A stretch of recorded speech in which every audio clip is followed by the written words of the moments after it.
Assalamu alaikum, Daryaga, Khushkalifsis. Saida, thank you so much for coming in. Can you introduce yourself, please? Assalamu alaikum, Rahmad. Taklif bigan I will speak in English, right? Yes, please. Hi everyone, Assalamu alaikum. My name is Saida Rashidova. I used to teach English, now I teach Uzbek for the last 4 years, and I wrote a children's book, and I'm planning still to write more, but teaching Uzbek takes a lot of time, and I've organized courses online for adults, for Russian speakers, for English speakers, and I'm a mom of 2 kids. Well, welcome to our studio. So as we know, October 21st is Uzbek Language Day. What can you tell us about the language? Well, Uzbek language I believe, is one of the beautiful languages and one of the most probably that has big population in Central Asia.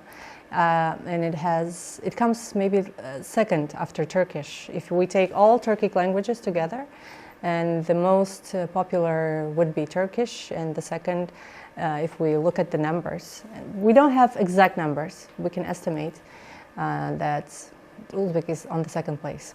Unfortunately, Uzbek language pedagogy and linguistics research hasn't been very strong. But lately we have different approaches, different schools coming up, and the trend shows that people are learning Uzbek more than before. Russian is going, the popularity of Russian is going lower, and Uzbek is coming up. So I think I'm going to be in this profession for a long time. So why do you think the trends are changing? Generation 20 plus 30 years, they might know very well Uzbek and English. They might not know Russian, and when they go to work for a businessman who speaks only Russian, then the business owner has a problem learning Uzbek. And sometimes my students say, "I'm communicating only in English with my with my staff. I need to learn some Uzbek." This is the case. Second case is that people feel pride for Uzbekistan, and sometimes they feel guilty for not knowing Uzbek. And they're like, I've been living here forever. Why don't speak the language? And third is business. Usually people learn Uzbek for negotiations, for business, if they have contracts with government or other business issues. They learn Uzbek. So do you think Uzbek would now become sort of a lingua franca for the region? I think so, but still, because people, it's still changing, but it hasn't finished. It's not like definite trend, because people who are very strong specialists, they know 3 languages. They are Russian speakers, and we should be honest here that some people who speak in Uzbek, they might be knowing Uzbek, but they use a lot of Russian words, and in the language itself, in some spheres, for example, medicine, IT, we don't have terminology other than Russian words or English words. So we still depend on Russian literature, Russian, vocabularies. Yeah. And sometimes even books, when they are translated into Uzbek, they are translated not from English. If they are written in English, they are translated from Russian. Russian first? They're taken. The Russian version is taken and then translated into Uzbek. And I feel like if we bring a little bit up this part, the research part of the Uzbek language, of the linguistic part, then probably maybe it will become very strong, because now we have lots of still argues about alphabet, about some of the terminology, how we should say it, whether we should, for example, use aeroport as aeroport or use another word. We know that we don't use, we didn't take the new word, the tayyaragoh. Tayyaragoh, that's airport? Airport, or холодильник is muzlatkich. Muzlatkich is more frequent than tayyaragoh. Yes. But some words, they have been changed and they are okay with it. For example, if you use Telegram, you probably know that Telegram has Uzbek language in it. And the word link, like send me the link, havola. Like hava is air, havala is link, and it's such an easy word to pronounce. And now I don't even say anymore silka link, which is the Russian one. Silka. Yes, I just say havala. This is the havala, you know, and I love it because with fork, which is sanchke, sanchis is like pinch, and like it's like a pincher, you know. Not even traditional Uzbek family. They wouldn't say vilka. Yes, they wouldn't say give me sanchke. They will say give me vilka. This is Russian word.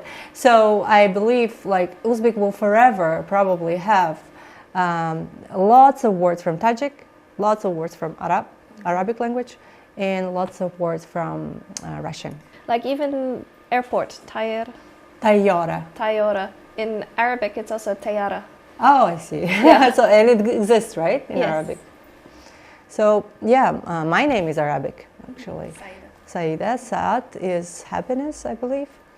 And I lived in I was born in Samarkand, and I heard always Tajik words, and usually I feel it in Uzbek language. I feel a lot of Tajik words, and like English has lots of French and Latin, Uzbek has lots of Tajik, Arabic, and Russian. We should admit that lots of Russian too there too. Yes.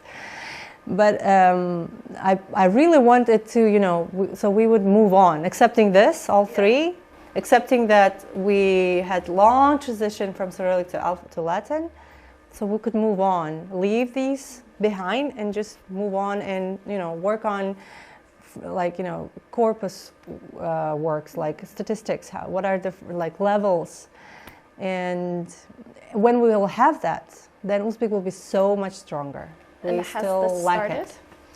Officially, we don't have it. I mean, maybe some researchers, like I have my own understanding of what are the levels of Uzbek, my own research, and I know that other linguists, other teachers have their own system, but we don't have it on governmental level yet, and this is something we lack. As soon as we have it, Uzbek will have more, you know, more powerful status. Yeah. Now it's sort of, you know, I want to know Uzbek, but there are so many uncertainties, and if I go to specialists, they will have their own battle among themselves. So I feel like I can rely to other language, which because I feel that I'm confident here. But in Uzbek, because there are quarrels. Okay, with this, for example, when I speak in Uzbek, outside in the streets, I speak Uzbekish English, Uzbek language. I can speak, for example, even the word silka, the hawala link. When I'm talking to some, you know, random guy who's just outside in bazaar, I wouldn't go and, you know, be geeky about, you know, just silka or, you know, surat, even instead of saying photo. Or this is not the proper word. Why aren't you speaking Uzbek? Yes, because they can make fun of you, or it takes longer time, or they'll be like, what are you saying? Yes. So I feel like I always tell my students we're learning two languages. One is conversational language, where you have a choice to sound only Uzbek. It's up to you. What are your principles? There are some people who say, no conversational Uzbek. I want to learn only literal Uzbek, and I want to use it everywhere, wherever I go. But very few of people do that.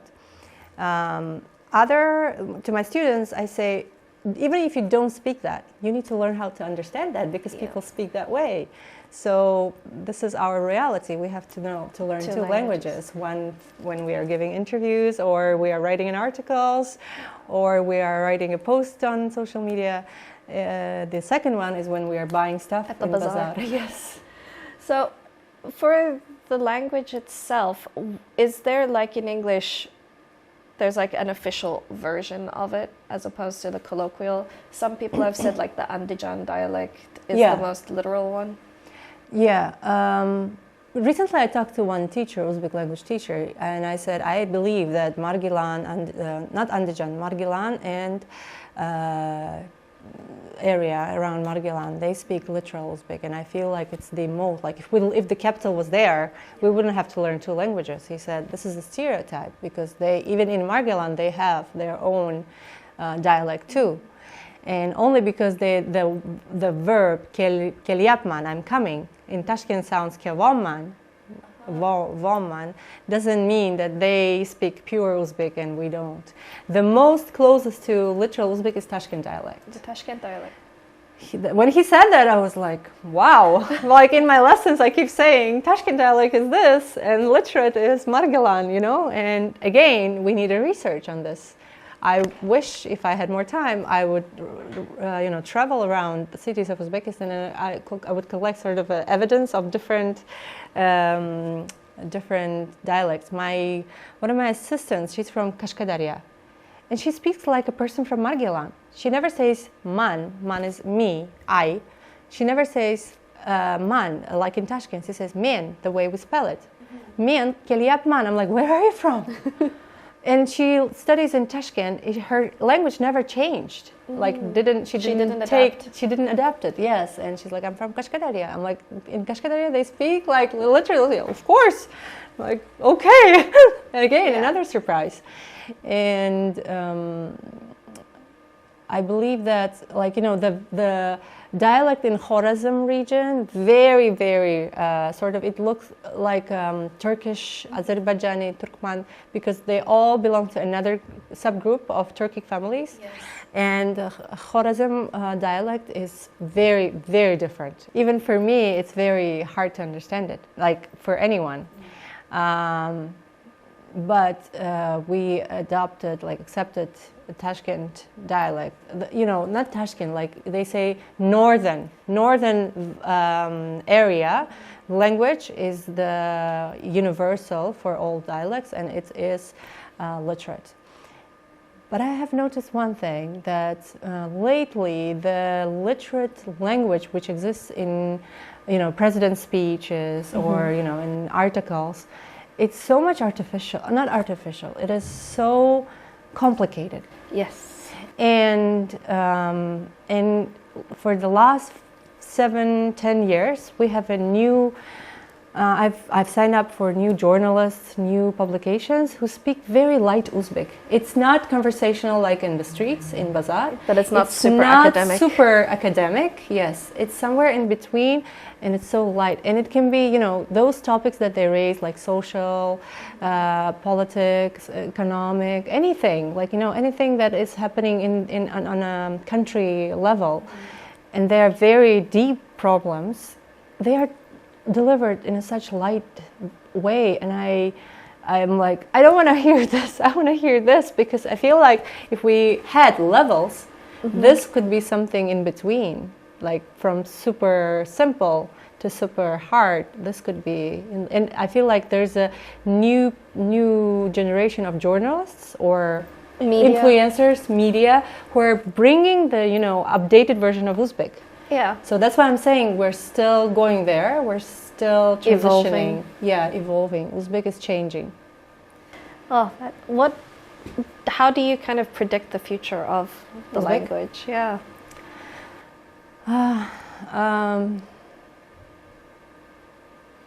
About the alphabet, I think we could have both. We could have both because politically or economically, we depend on Russian economy. Yes. So, in a lot of specialists here, they are Russian speakers, and a lot of people are coming back to Uzbekistan because of the situation in Russia. And I believe having Cyrillic, even for locals who were born here, who studied in Cyrillic for some time, could be okay. It could be a compromise, and then having beside it Latin, like having two alphabets could be okay for us. We don't have to choose either. Like we can handle both. Like I say, it's a good exercise for brain. Yes. From any aging diseases. Has anyone considered going back to using the Arabic script? No, I don't think that has been ever on agenda. Because it used to be written in Arabic script. Yes, it used to be, and when Soviets came, they changed it to Cyrillic. First they tried changing it to Latin, and I read an article. My very good colleague, he's doing a PhD on decolonization of the Uzbek language about this topic, and he told me that Russian Soviets, they were trying to, with the revolution in 1970s, the Red Revolution, they were trying to change their own alphabet and become more closer to Western world, and they had an idea that if they changed Russian to Latin, maybe that could be like sort of a kind of, but then they faced lots of problems because Russian has its own features, and they changed back to Cyrillic. Yeah, that's why in our history of alphabet, like for the last 100 years, we changed it 5 times. I mean, only in this region.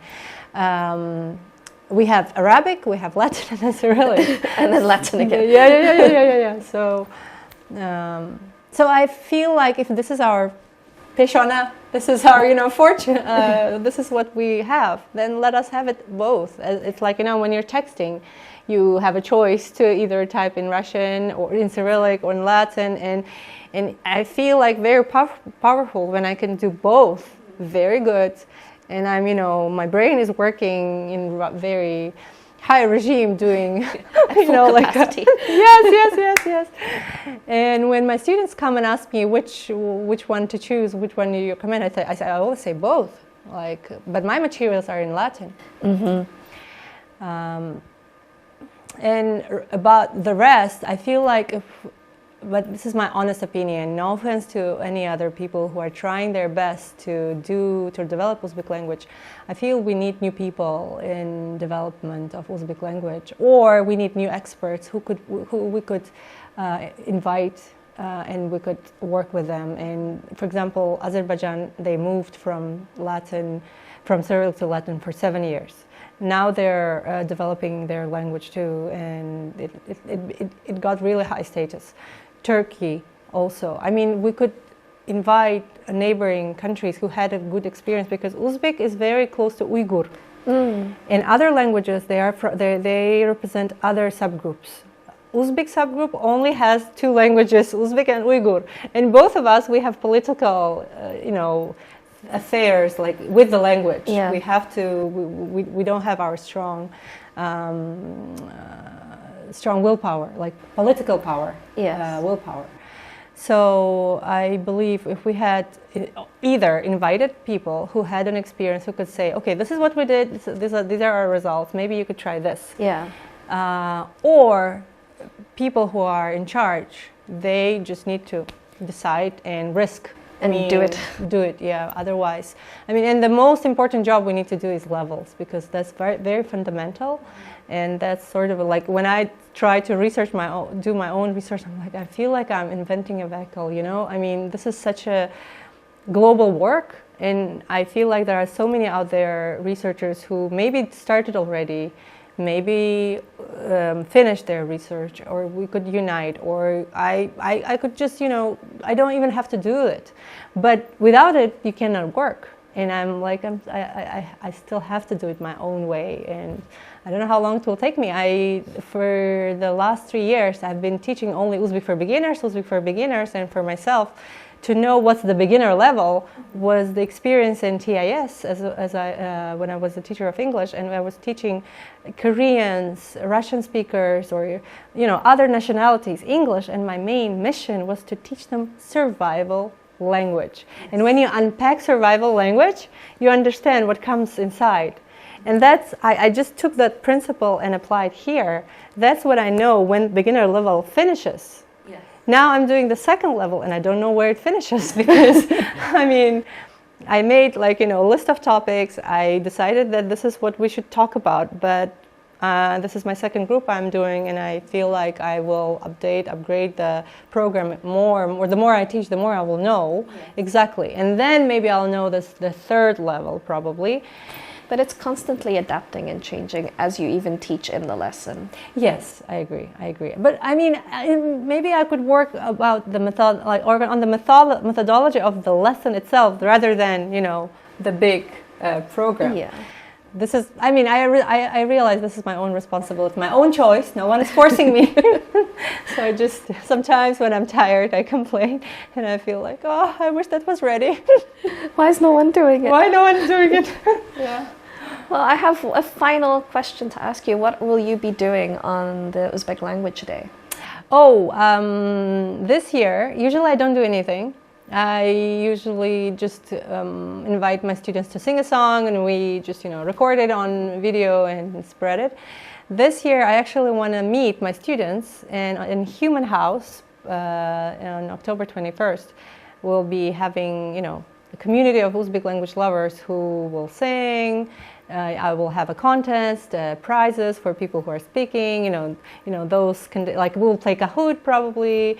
So I mean, sort of a interactive Uzbek and having fun, eating, drinking, and getting prizes for being and good appreciating students. the language. Yeah, appreciating the language, exactly. You have authored a children's book. Yes, in 2021 I published this book. I'm sorry for bringing only the Russian version. The Uzbek version is, we ran out of it. We just don't have it anymore. Because it's so popular. Yeah, thank you. And I was inspired by Mo Williams's books.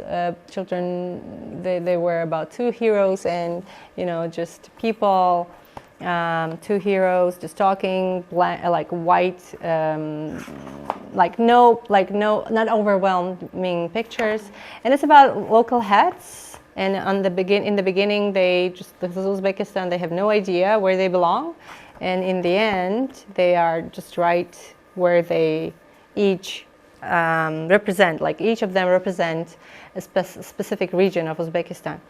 And it's a long story, but in short, it's just me. This guy is me. Because 4 years ago, I had sort of an identity crisis where I couldn't understand what I'm doing with my life, why I'm teaching English, why I'm Uzbek, born in Samarkand, and I don't speak Tajik, but I'm called Iranian.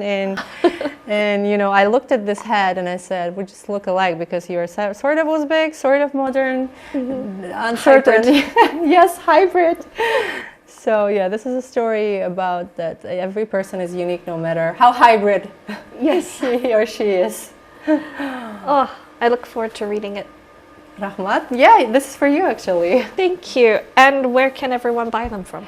They are available in Asahi stores, in Tiplo Market, Human House, the bookstores near Tsum. Oh. So the most, known bookstores, they have them. Fabulous. Thank you so much for coming in. Rahmat, taklif uchun.